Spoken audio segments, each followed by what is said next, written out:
Disons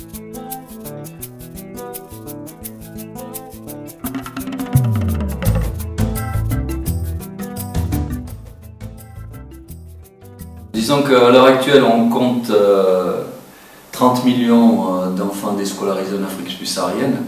Ça représente plus de la moitié de la population des enfants déscolarisés au niveau mondial. Et en Afrique, ça représente un enfant sur 5 donc, qui ne va pas à l'école. Parmi les facteurs bloquants, je pense qu'en premier lieu, on peut bien entendu mentionner le fait que la plupart des pays en Afrique subsaharienne ont un niveau de développement très faible. C'est en Afrique que l'on trouve les PIB par habitant les plus bas au monde. Et bien entendu, le fait de la forte croissance démographique, ce qui explique le manque d'infrastructures, donc tout ce qui permet au système éducatif d'accueillir les enfants et de leur fournir une éducation de qualité.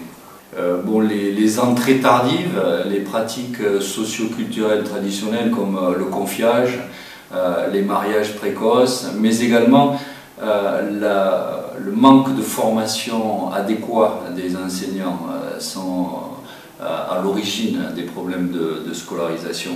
Ces facteurs sont des freins à la participation scolaire, mais également à la qualité de l'offre éducative, non seulement en termes de conditions d'apprentissage, mais également au niveau des niveaux d'acquisition des élèves. Il est certainement possible de corréler ce phénomène avec la baisse de l'aide à l'éducation de base. Effectivement, on a constaté entre 2010 et 2011 une baisse de 6% de l'aide à l'éducation.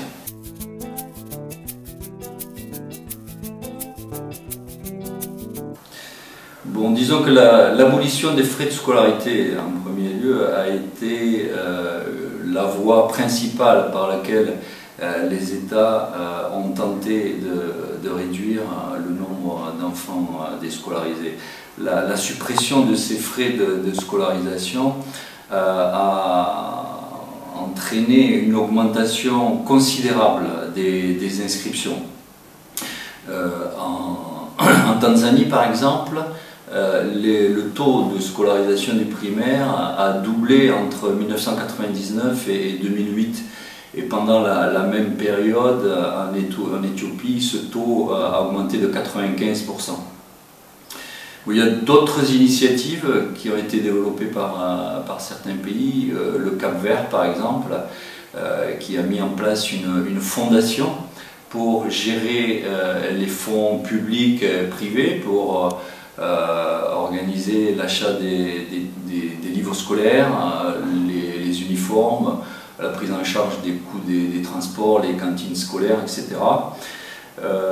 Il y a le Mozambique, on peut citer également pour la mise en place de bourses pour les filles, également pour sa meilleure maîtrise de la carte scolaire, ce qui a permis de mieux cibler les constructions de salles de classe.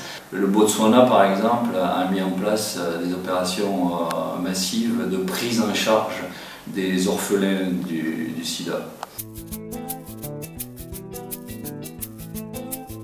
Je voudrais souligner également, peut-être pour terminer, l'importance pour les États de produire des données de qualité pour la prise de décision éclairée et pour un meilleur coût-efficacité des systèmes éducatifs.